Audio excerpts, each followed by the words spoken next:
Assalamualaikum warahmatullahi wabarakatuh. Selamat pagi, salam sejahtera buat kita semua. Yang terhormat Pak Ketua PKS Sipil BI, Pak Bambang. Terima kasih nih atas kesempatan yang diberikan kepada saya. Jadi mohon izin Pak Ali, videonya saya silakan supaya tidak terganggu suaranya. Jadi ya saya mewakili Aki sekaligus jadi menyampaikan pengalaman yang kami alami ya di dunia konstruksi ini. Oke, jadi lanjut. Kita tahu bahwa pandemi ini sudah merebak ke hampir 200-an negara di dunia, gitu ya. Dan bukan hanya konstruksi saja yang terpengaruh, tapi kegiatan-kegiatan lain juga terpengaruh. Bagaimana transportasi berhenti, gitu ya. Dan ini secara langsung maupun tidak langsung ya berdampak pada aktivitas kita. Gitu. Memang kalau dilihat koneksinya adalah bahwa proyek-proyek besar kita itu masih banyak memerlukan material-material yang diimpor dari beberapa negara, ya khususnya dari Cina. Ini sebagian besar material dari sana. Dengan tutupnya negara lockdown Cina, otomatis beberapa kebutuhan material dan peralatan ini tertunda, ya. Dan ini berdampak pada aktivitas di proyek-proyek di Indonesia. Nah, kemudian di Indonesia sendiri, ya, hampir seluruh provinsi sudah terpapar kondisi ini, sehingga ini membawa dampak pada aktivitas proyek-proyek kami, ya termasuk dari anggota AKI yang juga berakibat pada ya, penurunan, baik penurunan pendapatan, ya, penurunan ya, rencana-rencana profit yang sudah kita programkan di awal tahun ini menjadi berubah semua, gitu. AKI sendiri berusaha untuk juga membuat atau membuat usulan-usulan kepada pemerintah terkait dengan dampak yang ada ini, karena ini sangat besar pengaruhnya terhadap kegiatan perusahaan. Jadi kalau kita tahu bahwa sebagian besar juga di beberapa provinsi, kabupaten dan kota itu melakukan pembatasan sosial berskala besar, jadi tidak lockdown seperti di beberapa negara di dunia. Tapi ini cukup berdampak juga pada aktivitas yang ada. Yang pertama yang paling mempengaruhi produktivitas dari proyek-proyek tersebut adalah berkurangnya tenaga kerja. Ya, jadi tenaga kerja yang ada ini terbatas karena aktivitas kontraktor ini biasanya adalah, apalagi di daerah-daerah ini, terkait dengan kebiasaan para pekerja. Jadi pekerja itu ada waktunya, ada masanya untuk pulang kampung, gitu ya.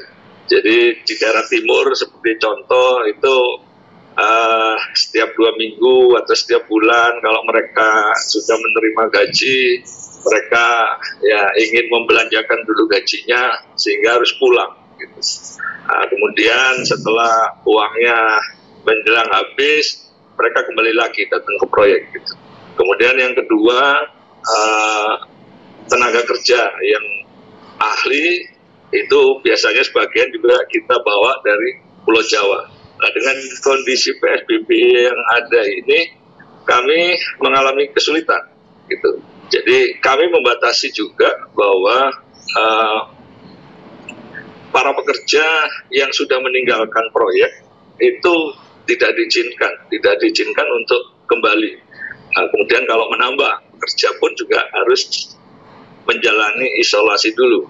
mengikuti protokol kesehatan yang diterapkan di masing-masing daerah yang merefer pada protokol kesehatan nasional, gitu ya. Jadi ini yang membuat produktivitas proyek itu ya, sangat menurun, karena kita pun juga mau mengatur bagaimana kondisi lingkungan para pekerja itu supaya tidak terjadi konsentrasi pekerja yang besar. Jadi kami mencoba untuk memecah supaya tetap beraktivitas. Oke, lanjut. Jadi ada beberapa hal ya, selain pekerja tadi adalah otomatis dengan produktivitas yang menurun tadi, cost-nya bertambah, karena fixed cost-nya ini tidak bisa kita turunkan ya, meskipun ada tapi sangat kecil, dan dengan produktivitas yang kecil ini menjadi tidak seimbang. Nah, ini yang menyebabkan perusahaan yang mengalami penurunan pendapatan, dan dampaknya adalah pada hasil akhir. Kemudian produktivitas yang rendah ini berdampak juga pada keterlambatan kemunduran schedule, gitu. Jadi ini yang kami ajukan kepada pemerintah ya, dalam hal ini untuk proyek-proyek pemerintah terkait dengan pasal denda keterlambatan, sehingga dengan kondisi ini kami harapkan itu bisa dipertimbangkan dan diperhatikan, karena kalau tidak ya pasti kami akan mengalami risiko untuk menerima denda keterlambatan.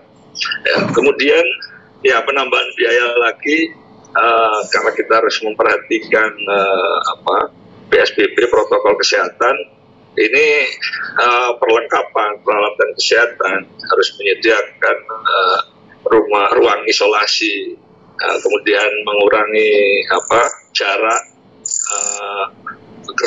camp pekerja, jadi tidurnya yang biasanya bisa bersenggolan dengan kondisi yang ada ini harus berjarak minimal 1,5 meter, sehingga harus menambah ruang untuk mes pekerja dan karyawan. Kemudian di kantornya pun juga demikian, kita membuat jarak sehingga perlu penambahan ruang, tapi mungkin ini bisa diatasi dengan bekerja dari mesnya. Tapi kalau untuk para pekerja, kita harus yang masih berada di lokasi, kalau tidak cukup ya harus menambah campnya. Kemudian menambah peralatan-peralatan kesehatan yang diperlukan untuk menjaga para pekerja ini tetap sehat ya. Jadi ya, suplai vitamin ini harus dilakukan secara rutin, dan yang ini biasanya para pekerja ya vitaminnya dari aktivitas.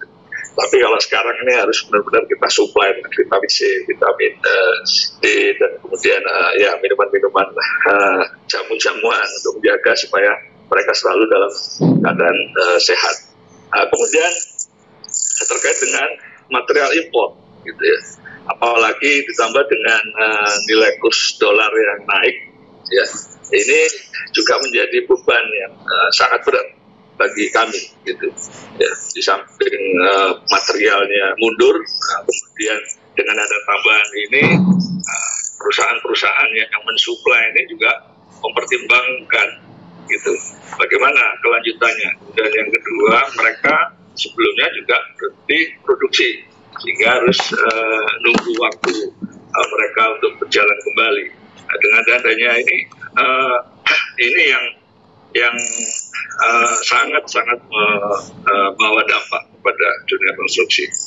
Nah, kemudian kami juga harus menjalankan protokol kesehatan, kemudian dari contoh sebagai Menteri Kementerian PUPR juga membuat protokol kesehatan lanjut terkait dengan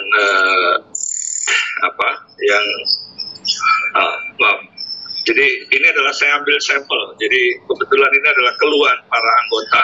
Ya.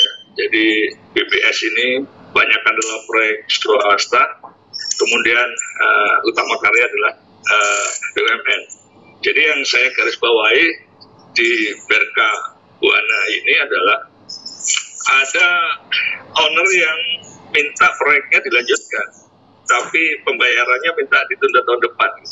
Padahal dengan kondisi yang ada sekarang ini, kalau pembayarannya itu ditunda, jangankan tahun depan, gitu, sebulan aja, wah ini kami ini sudah kelompok-kelompok gitu, karena kesulitan financing dari perbankan sendiri juga sudah membatasi gitu untuk memberikan kredit konstruksi gitu ya. Nah kalau ini dengan permintaan yang seperti ini pasti kami tidak mampu untuk melakukan itu. Nah, kemudian penyesuaian waktu oke, gitu, tapi kos yang timbul akibat kondisi ini mereka masih keberatan untuk memberikan tambahan itu. Nah ini tadi yang saya katakan bahwa fixed cost-nya naik, pendapatan turun, gitu kan. Kemudian deviasinya ditanggung oleh kontraktor sendiri, gitu. Ya, kemudian seperti yang disampaikan oleh Utama Karya ini sebagai contoh adalah ya mobilitas yang terbatas ya seperti tadi saya sampaikan. Ini membuat penurunan produktivitas, apalagi kalau Utama Karya proyek-proyek jalan tol, dan proyek-proyek yang mayoritas menggunakan peralatan, otomatis produktivitas alat ini turun sangat drastis. Padahal beban alat ini yang sangat besar, yang ya kalau minimal kan seperti sewa alat itu 200 jam. Jadi kalau kita hanya menggunakan sebulan mungkin ya 40-50 jam, ya kita harus menanggung deviasinya itu. Ya ini adalah dampak yang dialami oleh para anggota. Ya. Lanjut. Nah, kemudian terkait dengan protokol yang ditetapkan, ya kami melakukan seperti itu. Nah, upaya-upaya AKI yang sudah kami lakukan ini adalah kami coba mengajukan tadi adalah surat terkait dengan perpanjangan waktu, denda, pasal denda, kemudian ya terkait dengan beban-beban yang harus kami anggota tanggung ya. Kemudian kami juga bersurat kepada Menteri Keuangan bagaimana terkait dengan PPh, perpajakan gitu kan. Nah, ini sudah kami lakukan. Kemudian kami lakukan sharing dengan beberapa anggota Asia Pasifik melalui IPAPKA. Kami juga melakukan video conference seperti ini untuk saling berbagi dan bagaimana mengatasi persoalan yang timbul saat ini. Lanjut. Nah, ini adalah protokol kesehatan yang harus kami lakukan. Kalau misalnya terjadi pekerja yang positif, jadi kami langsung isolasi dan berhenti sementara, dan juga kami harus melakukan tes ya, khususnya rapid test pada para pekerja, dan itu salah satu juga beban biaya dan tidak menunggu kejadian. Sebetulnya beberapa proyek seperti kami di Wika kami melakukan rapid test secara keseluruhan sehingga bisa mempunyai data dari pekerja yang ada di lapangan. Lanjut. Ya, jadi dari AKI ini berharap bahwa ada regulasi khusus yang memang harus dibuat oleh pemerintah. Jadi bagaimana untuk proyek pemerintah, kemudian bagaimana untuk proyek-proyek BUMN, kemudian bagaimana proyek swasta yang bisa berlaku umum.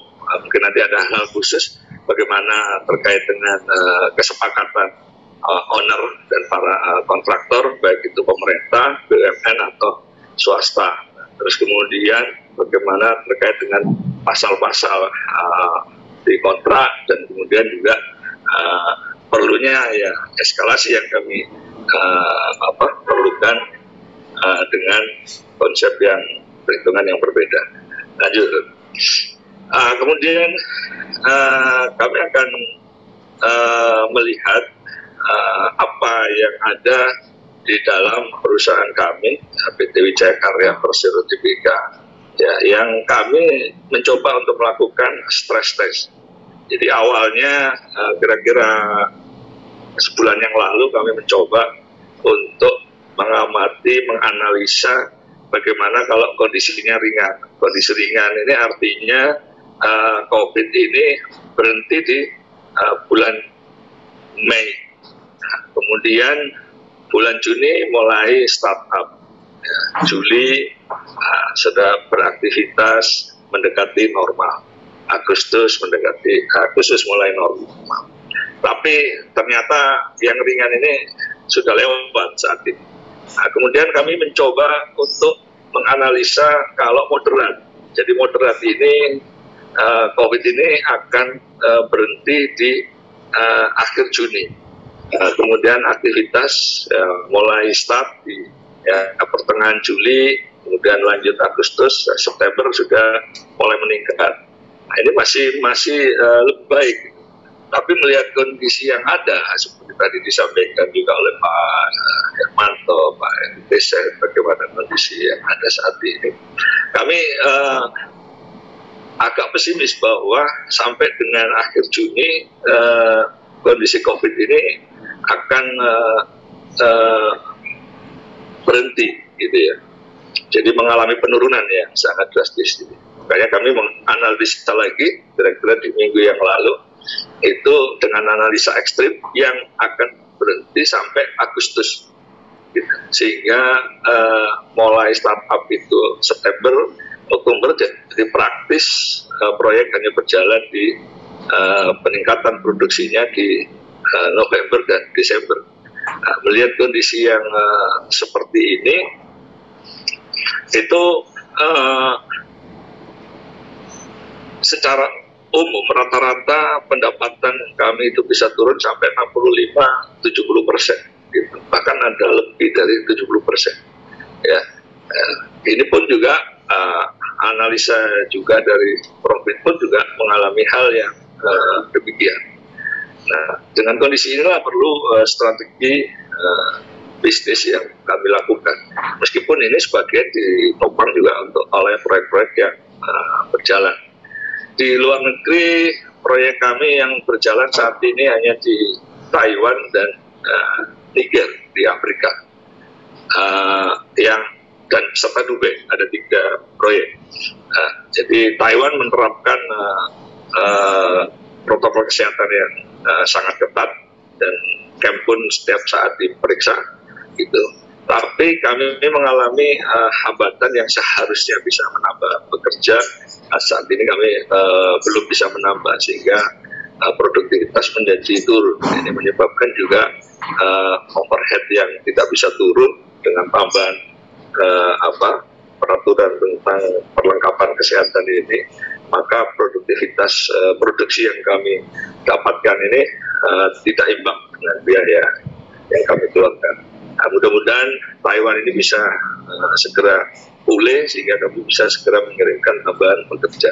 Kalau di Niger, ya sementara para pekerja yang ada di sana masih bisa melakukan, jadi karena isolasi setempat, jadi tambahnya adalah kami menyediakan camp yang tadi mengikuti protokol kesehatan. Jadi Wika mengadop juga, kemudian menerapkan protokol kesehatan ini ke seluruh proyek-proyek Wika, baik di Indonesia maupun di luar negeri. Kemudian 2 minggu, hampir 3 minggu yang lalu, jadi minggu yang lalu itu sudah 14 hari, kami repatriasi dari Aljazair, hampir 400 pekerja dan manajemen dari sana, dan alhamdulillah sekarang sudah pulang ke rumah masing-masing, jadi semua dalam kondisi negatif. Setelah dilakukan tes di bandara, kemudian minggu yang lalu dilakukan tes ulang dan mereka sudah kembali ke rumah masing-masing. Kemudian juga dari Timur Timur kami juga harus membawa pulang. Sebagian dari Sarawak juga pulang, sebagian tinggal di sana, dan kami tidak bisa melakukan apa-apa karena pemerintah Malaysia memperpanjang lockdown. Itu. Nah, kemudian untuk yang di Indonesia, beberapa proyek masih berjalan, khususnya proyek-proyek strategis, ya seperti di Makassar, Bandara Makassar, dan kemudian juga di Pelabuhan Bijing di Kalimantan. Lanjut.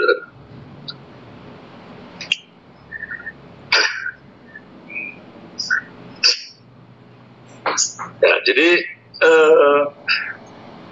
proyek-proyek yang berjalan, ya seperti yang tadi saya sampaikan, saya ambil contoh adalah proyek Bandara Makassar maupun juga Pelabuhan Icing. Jadi peralatan-peralatan mechanical dan electrical yang kami import itu mengalami kendala karena pabriknya berhenti berproduksi, dan yang dari Cina saat ini sebagian sudah mulai kembali. Tapi ada peraturan yang ketat di dalam dari Indonesia terkait dengan impor barang-barang yang berasal dari negara-negara pandemi COVID-19 ini. Nah ini yang kami diskusikan bahwa pasti proyek akan mengalami kelambatan karena peralatan-peralatan tersebut yang kami harapkan sebetulnya sudah masuk di bulan-bulan ini atau bulan sebelumnya ternyata mengalami kemunduran, dan ini kami masih belum bisa memastikan waktunya. Tapi di lapangan produksi jalan terus, ya, kami dengan penerapan bahwa tidak ada pekerja yang masuk ke proyek pekerja baru, maksud kami, kalaupun ada yang khusus mereka harus mengalami isolasi dulu 14 hari gitu. Yang mereka stay di ruang isolasi, kemudian setelah 14 hari mereka baru mulai bekerja. Jadi adalah tambahan kos karena mereka harus mendapatkan konsumsi untuk sehari-hari dan mereka tidak produksi. Tapi kami memberlakukan hanya untuk yang spesialis gitu. Tapi yang umum seperti pekerjaan basah, kami ya menerapkan yang ada. Jadi mencoba untuk memberikan pemahaman pada para pekerja untuk tidak pulang, gitu kan, supaya tidak nanti membawa dampak pada keluarga di rumah. Tapi harus ada insentif yang harus kami berikan untuk mereka tidak pulang. Apalagi dengan kondisi saat ini puasa dan lebaran, gitu.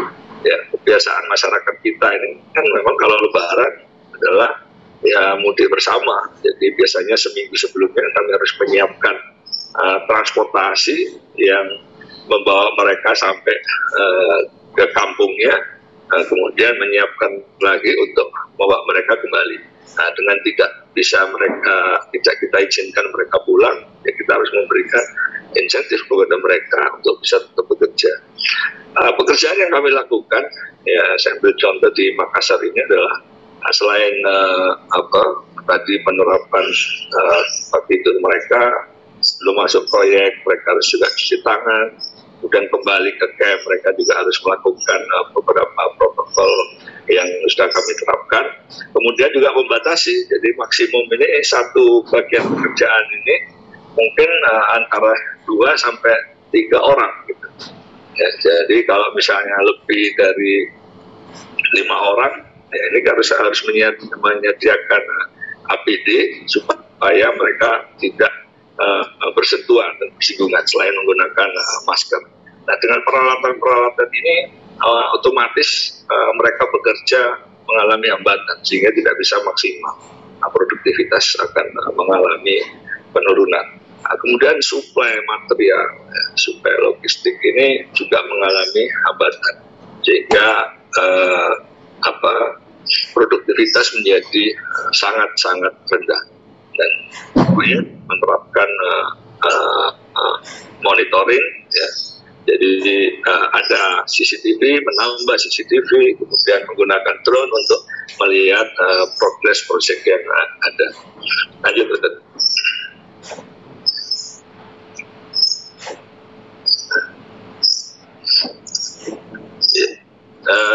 Jadi untuk di kantor kami sudah menerapkan pekerjaan dari rumah, jadi work from home. Tapi memang ada hal-hal atau aktivitas yang tidak bisa dilakukan dari rumah, jadi tetap harus harus dilakukan di office. Ya, dan ini yang harus diatur bagaimana ini bisa berjalan dengan baik. Lanjut.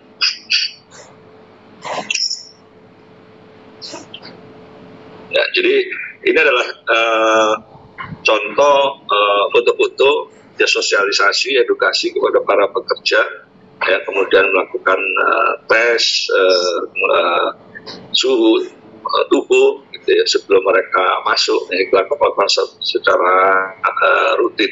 Kemudian kami juga menerapkan kamar isolasi dan tidak menerima tamu dari luar untuk yang tidak penting, sehingga mengurangi interaksi dengan orang-orang baru.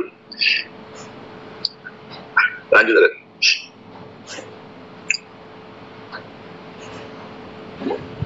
Ya, ini adalah proses. Ini adalah contoh bagaimana fasilitas ruang isolasi pegawai. Ini adalah tambahan. Jadi ini adalah ekstra cost yang kami keluarkan untuk bisa mencegah, ya, menghadapi kondisi yang ada ini. Karena kalau tidak, ya proyek tidak akan bisa berjalan, dan baik owner maupun peraturan atau protokol kesehatan yang dikeluarkan oleh pemerintah, kami tidak bisa menerapkan dengan baik dan dengan efektif. Ya. Jadi ini adalah jelas bahwa cost yang menjadi meningkat. Lanjut.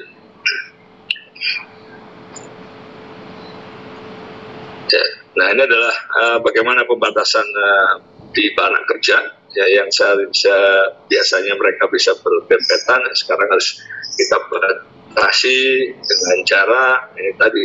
Jadi seperti di Makassar, ya, kami harus menambah beberapa unit barang karena pekerjanya masih cukup banyak, ya, untuk bisa menerapkan peraturan yang ada. Lanjut.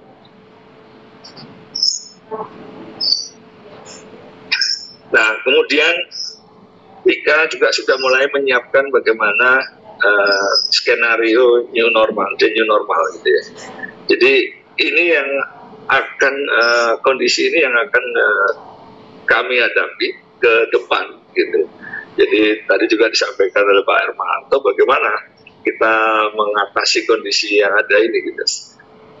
Nah, ini harus, menurut saya memang harus tidak bisa sepihak gitu. Artinya baik kontraktor, kemudian owner dan pemerintah ini harus mempunyai kesepakatan gitu. Karena kalau tidak, ya artinya kami yang menerapkan tapi dari owner tidak gitu ya. Sehingga timpang jadi gitu. Karena ya pengalaman yang ada ini dengan aktivitas yang terbatas gitu, produktivitas yang rendah, artinya cost yang budget yang ada sekarang ini tidak bisa diaplikasikan secara baik gitu. Nah, ini yang harus disepakati, apalagi tadi sebagai contoh ya owner minta udah proyek jalan aja gitu. Tapi tidak ada tambahan biaya, tidak ada ekstra budget untuk itu. Penting proyeknya jadi, nggak apa-apa waktunya mundur. Tapi buat kontraktor seperti kami ini itu menjadi pertimbangan yang besar gitu. Kemudian di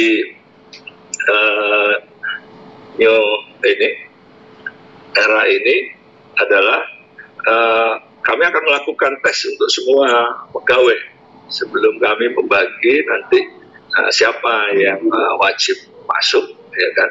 Nah, kami mencoba juga dengan masukan yang usia di bawah 45 tahun dan juga bagaimana dengan usia yang di atas 45 tahun. Kemudian bagaimana prosedur WFH dan WFO-nya gitu ya. Nah, ini kan harus juga dilakukan secara baik gitu ya. Di proyek kami juga melakukan secara rutin untuk tes ya, dengan menggunakan rapid test gitu. Jadi secara periodik ya. Jadi ketika 14 hari, tidak 2 minggu, tapi mungkin sebulan sekali untuk melihat kondisi dari tim proyek. Kecuali kalau ada yang mengalami positif, kami akan tracing, kemudian kami akan lakukan tes yang terkait dengan yang positif tadi untuk mengetahui kondisi lebih detail. Lanjut. Nah, ini adalah prosedur-prosedur yang akan kami terapkan nantinya, ya, kalau dilakukan WFO. Nah, ini masih dalam proses, jadi belum ada keputusan. Nah, kalaupun nanti pemerintah juga bisa memutuskan, ya kan, apalagi saat ini PSBB di Jakarta mundur 2 minggu lagi, ya kebetulan ini pas dengan Hari Raya Idul Fitri, ya ini bisa mengurangi kondisi yang ada untuk wilayah Jakarta, dan mungkin juga akan bisa diikuti oleh daerah-daerah lain, tren penurunannya ini dan kestabilan yang terpapar gitu. Nah, ini yang kami harapkan nanti bisa membawa perubahan, ya, kondisi ke depan, meskipun COVID ini nantinya akan hilang dari dunia ini dengan ditemukannya vaksin-vaksin yang untuk mengatasi. Tapi kondisi yang ada ini bisa menjadi pelajaran buat kita, bagaimana mungkin saat ini menjadi beban gitu. Tapi barangkali ke depan ini bisa menjadi lebih efektif.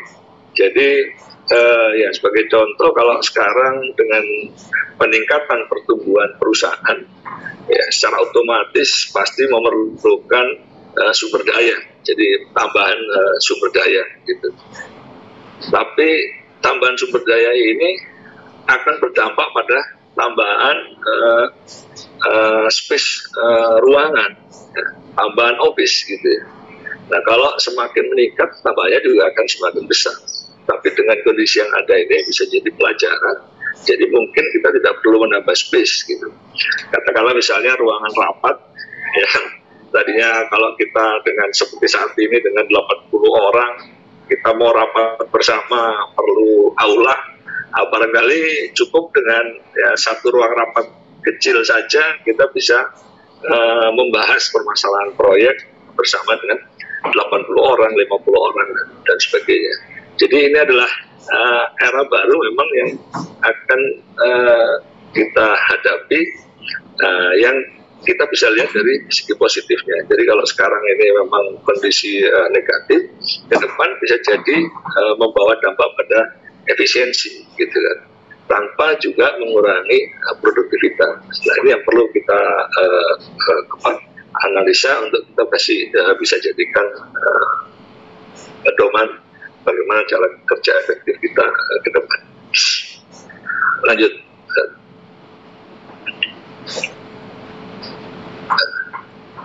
Ya, ini adalah tadi untuk WFA dan WFO. Saya kira ya secara umum masing-masing perusahaan nanti akan menerapkan cara yang berbeda, tapi pedoman secara umumnya adalah mengikuti aturan pemerintah yang akan diberlakukan nantinya. Lanjut. Nah, jadi kira-kira demikian yang dapat saya sampaikan. Tapi sebelum saya akhiri, jadi saya summary tapi tidak tertulis di sini. Jadi yang pertama adalah terkait dengan regulasi yang perlu kita harapkan dari pemerintah ini untuk bisa memberikan regulasi yang jelas.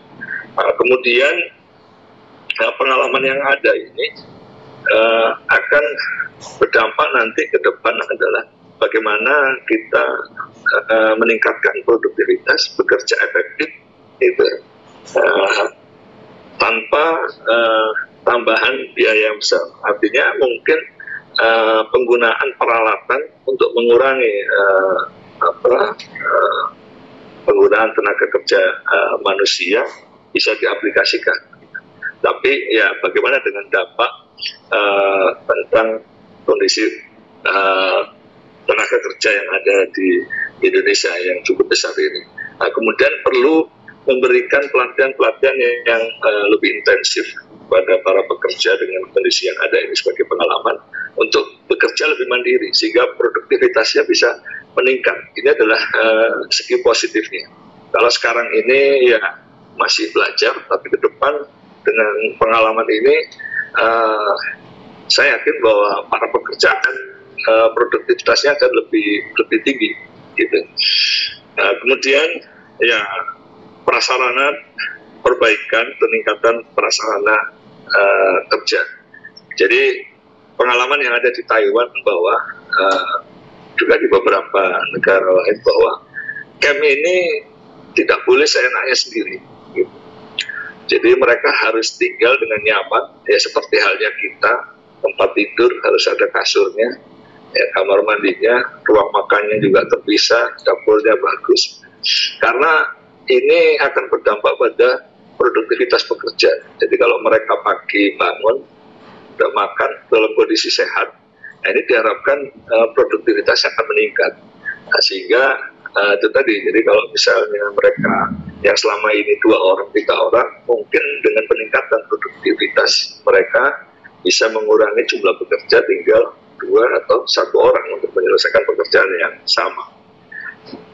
Nah, kemudian tadi pemanfaatan IT ini adalah untuk meningkatkan efisiensi sehingga ke depan bisa bekerja lebih efisien. Sebagai contoh tadi saya gambarkan bahwa sekarang ini kita tanpa menggunakan ruangan conference untuk 80 orang, tapi kita bisa sharing dan ini bisa diterima dengan baik oleh semua peserta.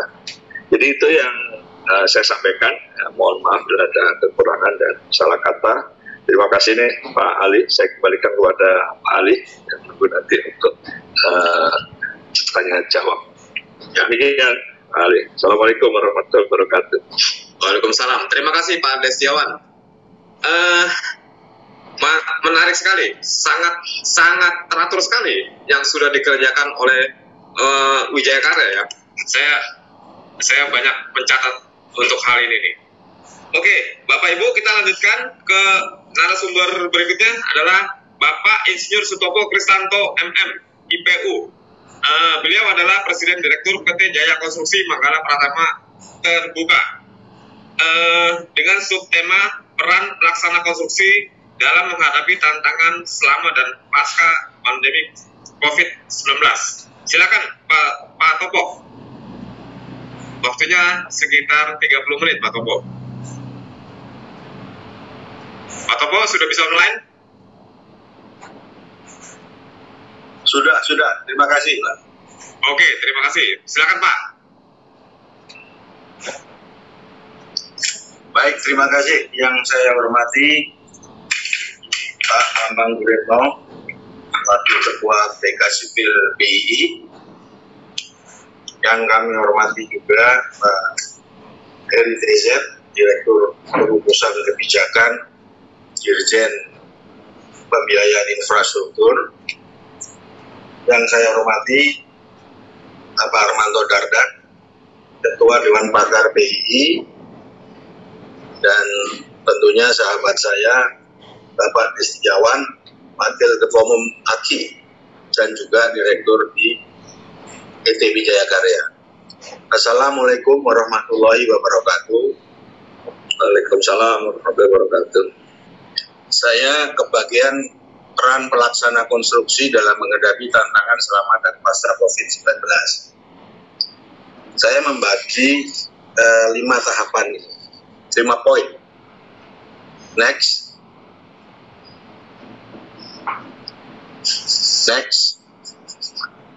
Yang pertama adalah kontribusi sektor konstruksi terhadap PDB Indonesia. Yang kedua adalah market size sektor konstruksi dari tahun 2015-2019 dan proyeksi tahun 2020. Yang ketiga adalah skenario pertumbuhan ekonomi dan pertumbuhan sektor konstruksi. 1, 2, 3 kami tidak hendak untuk membahas dari sisi ekonomi, tapi sebagai pertanggungjawaban dari pelaksana konstruksi. Yang keempat adalah mengenai usulan kami tentang strategi matrik, yaitu proposed strategic action case construction sector. Yang kelima, ini support recommendation. Mungkin yang pertama kami awalin tentang kontribusi sektor konstruksi terhadap PDB. Next slide, please. Saya seperti yang saya sampaikan tidak hendak untuk membahas ini dari sisi ekonomi, tetapi kita sebagai pelaksana konstruksi harus mempertanggungjawabkan apa yang sudah diberikan oleh bangsa, negara, dan rakyat Indonesia kepada sektor ini, di mana kalau saya jumlahkan itu dari 2010 sampai 2019, sektor konstruksi size-nya itu telah mencapai kurang lebih 8.500 triliun rupiah atau sekitar 9,67% kontribusi sektor konstruksi terhadap PDB Indonesia. Jadi ini adalah luar biasa dukungan pemerintah, bangsa, dan negara terhadap sektor kita ini. Rata-rata kontribusi sektor konstruksi terhadap PDB dari tahun 2010 dan 2019 adalah sebesar 9,68%. Nanti kontribusi ini akan kita bandingkan dengan sektor lain.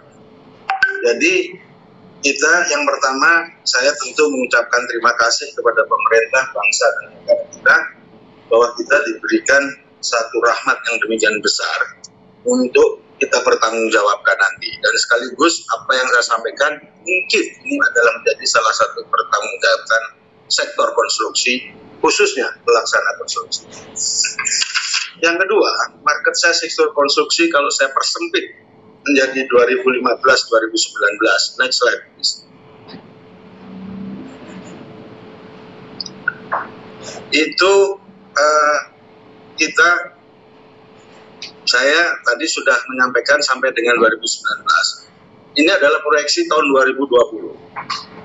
Pada proyeksi awal, pertumbuhan ekonomi dengan pertumbuhan ekonomi 5,3%, pertumbuhan pasar konstruksi diharapkan naik 5,7%, atau dengan size-nya itu sebesar 1.170 triliun rupiah.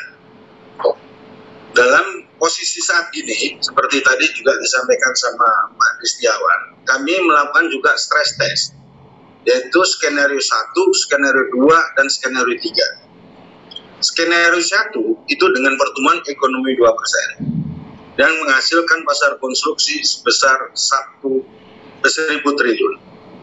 Pertumbuhan pasar konstruksi dengan pertumbuhan ekonomi 2% itu menghasilkan 0% pertumbuhan pasar konstruksi. Sedangkan dengan pertumbuhan ekonomi 0,4%, seperti yang disampaikan Ibu Menteri Keuangan, pertumbuhan pasar konstruksi itu akan terkonstruksi sekitar 5%. Sehingga market size pasar konstruksi itu akan mencapai 1.000 triliun. Kurang lebih 5%. Namun pada stress test kita ketiga, yaitu dengan pertumbuhan ekonomi minus 7%, maka pertumbuhan pasar konstruksi akan mengalami kontraksi sekitar 21%. Atau pasar konstruksi size-nya itu mencapai 876 miliar. Efek langsung dari konstruksi terhadap potensi penghasilan pegawai, kalau skenario 1 itu kurang lebih 1 triliun, skenario 2 adalah 2 triliun, skenario 3 adalah 6 triliun. Artinya, pasar konstruksi ini akan mengenerate penghasilan pegawai melalui biaya sebesar kurang lebih 2% dari total pendapatan. Ini adalah angka-angka yang ada di dalam industri konstruksi. Next.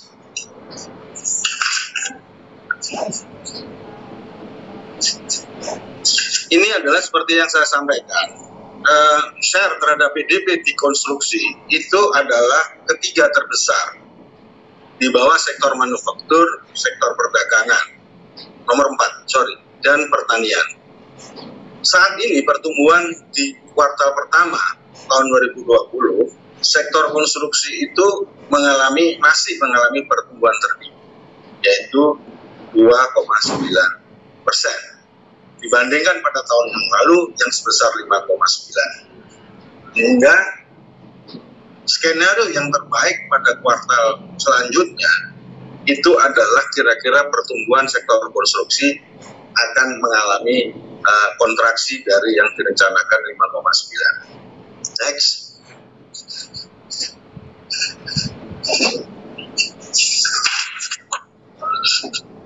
Kemudian kalau kita lihat stress test kita adalah dengan 3 skenario. Skenario dari konstruksi tumbuh dengan 0%, itu di properti akan mengalami kontraksi sebesar 11%. Kalau konstruksi pertumbuhannya kontraksi 5%, maka properti itu akan mengalami kontraksi 23%. Sedangkan kalau konstruksi mengalami kontraksi 21%, properti akan mengalami kontraksi 64%. Dengan masing-masing GDP seperti yang tadi saya sampaikan, 2%, 0%, dan minus 7,5%. Ini adalah gambaran stress test yang kami lakukan. Adapun proyeksi GDP di Indonesia, kalau before COVID itu kan 5,3%. Stress test pertama 0,4%, dan stress test pertama 2,3%, dan stress test kedua 0,4%. Ini akan mengalami penambahan dari sisi unemployment, yaitu untuk 0,4% sebesar 5,23 juta orang, dan kalau pertumbuhannya 2,3% akan ada penambahan unemployment sebesar 2,9 juta orang. Next. Dengan posisi yang demikian, maka strategi apa yang akan kami usulkan?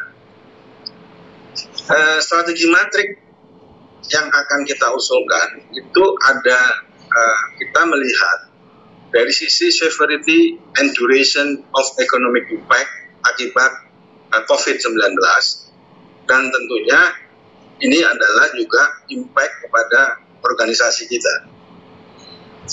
Strategic response ini juga sangat tergantung kepada cash position kita, competitive position kita, dan industri attractiveness kita. Dalam pembahasan di kami itu kami meletakkan bahwa strategi matrik atau purpose strategic action yang terjadi itu adalah di daerah impact on in our organization itu di Sheffield, dan dengan 1,5 tahun impact yaitu U-curve. Strategi yang disarankan itu adalah pivot through organic innovation dan inorganic growth or defense. Jadi ini sekali lagi sangat tergantung kepada strategic response, ini cash position, competitive position, dan industri attractiveness dari organisasi kita. Kami ingin menyampaikan, saya tadi menyatakan bahwa selama ini kami telah diberi kesempatan oleh pemerintah dan bangsa kita untuk mengelola kurang lebih satu market size sebesar 9.000 triliun. Kok kena COVID ini dalam waktu 2 bulan, kita kok mengalami masalah yang berat. Jadi ini yang akan kami sampaikan. Next.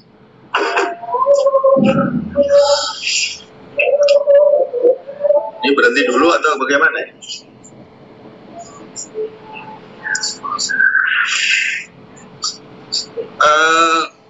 Kami menyampaikan bahwa dari yang kami sampaikan tadi, bahwa strategi perusahaan ini adalah pivot through organic innovation dan pivot through inorganic growth.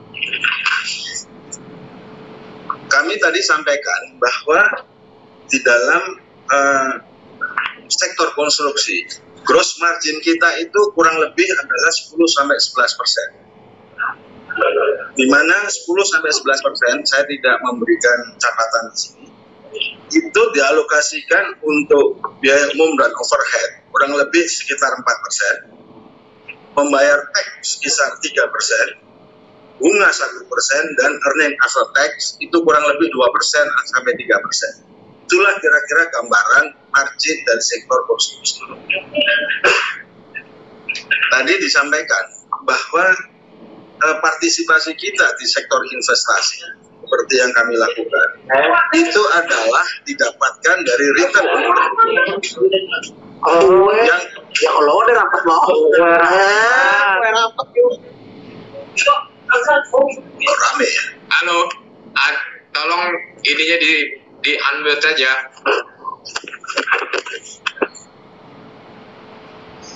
Ya, saya terusin. Jadi seperti tadi disampaikan, kenapa kok tiba-tiba kena COVID yang hanya 2 bulan, kita ini di sektor konstruksi, terutama perusahaan-perusahaan besar ini sudah tidak berdaya. Karena return on earning yang kita miliki selama ini, itu telah dimasukkan di dalam pivot through and organic growth, yaitu melakukan investasi di sektor infrastruktur. Seperti yang tadi disampaikan oleh Pak Armanto, salah satunya adalah melalui pembangunan jalan tol, salah satu contoh. Sehingga pada waktu proses investasi ini berjalan, ya, dan ekuitas sudah dimasukkan, kemudian terjadilah kontraksi di sektor pendapatan, seperti yang tadi disampaikan oleh Pak Destiawan, itu segera kita dihadapkan pada masalah liquidity. Karena satu tadi, margin dari sektor konstruksi itu sangat terbatas. Yang kedua, pelaksana konstruksi juga melakukan investasi di sektor infrastruktur, yaitu untuk tujuan jangka panjang.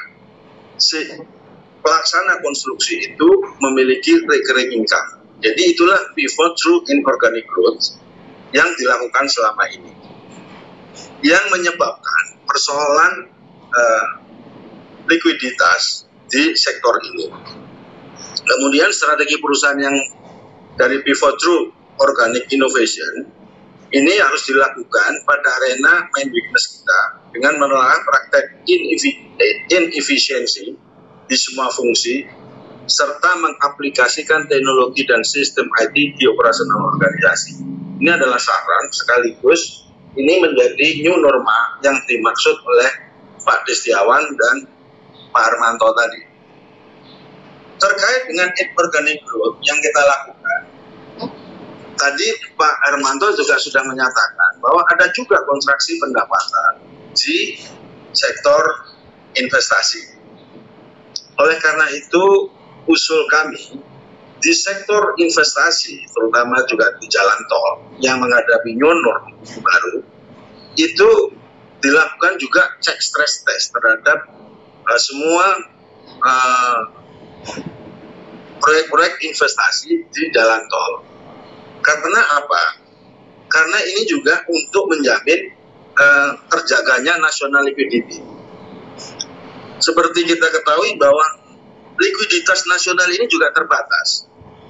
Jadi kalau kita ingin semuanya ingin berada di dalam V or U curve, seperti yang tadi saya sampaikan, tidak yang berkepanjangan, maka yang paling penting dijaga itu adalah likuiditas.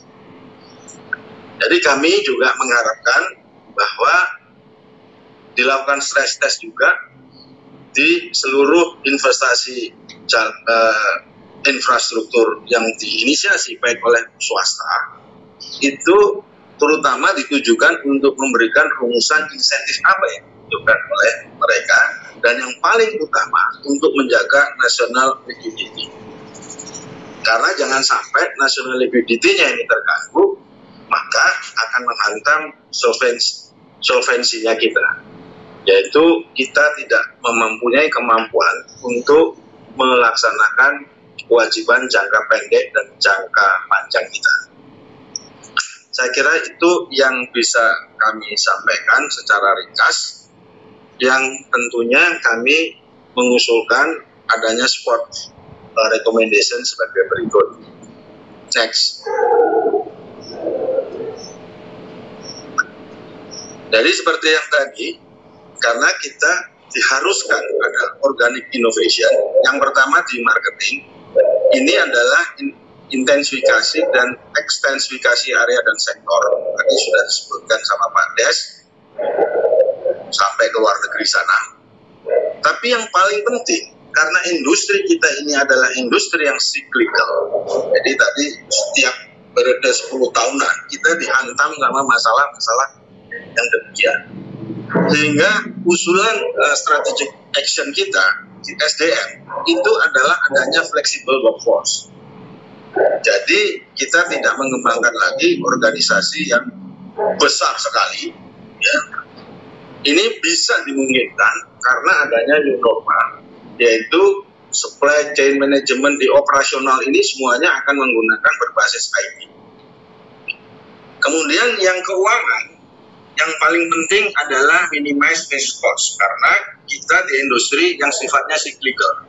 Setiap 10 tahun kita ada koreksi yang demikian. Cash flow operasional harus positif, pembiayaan untuk modal kerja dan investasi, terutama kalau masih melakukan investasi, saat ini tidak mungkin lagi investasi untuk operasional. Balancing umur hutang dan piutang, relaksasi hutang jangka pendek dan panjang. Ini yang dari sektor keuangan yang kita usulkan supaya kita bisa melampaui krisis ini dengan baik dan menjadi cepat recovery saat recovery untuk menuju ke pertumbuhan yang baru. Kemudian next, untuk itu kami sangat mendukung upaya Pak Destiawan tadi, itu tender-tender proyek baru itu tetap dilaksanakan walau dengan dana sangat minim di tahun 2020, karena ini memaintain ekspektasi dan prospek. Kontrak dispute resolution, penyesuaian harga dan waktu pelaksanaan, itu mungkin juga harus diberikan dukungan. Yang ketiga, itu PPH final sektor konstruksi, itu harus mendapatkan keringanan. Karena apa? Kalau kontraksi itu mencapai 50% atau 60% bahkan 70% seperti Pak Destiawan tadi sampaikan, itu kita bottom line-nya itu akan negatif. Karena apa? Karena fixed cost-nya itu tidak bisa dikurangi mendadak. Jadi pasti itu akan menghantam dan itu akan negatif. Bagaimana mungkin suatu sektor badan pelaksana, badan hukum pelaksana konstruksi harus membayar PPH final di mana perusahaannya mengalami kerugian.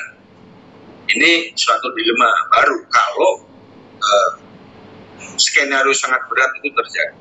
Yang keempat adalah relaksasi pinjaman bank, karena mungkin saja pinjaman itu digunakan untuk investasi operasional badan usaha, sehingga kita tidak bisa melakukan atau memberikan tepat waktu untuk menyelesaikan kewajiban kita, sehingga perlu adanya relaksasi pinjaman bank yang bersifat temporer.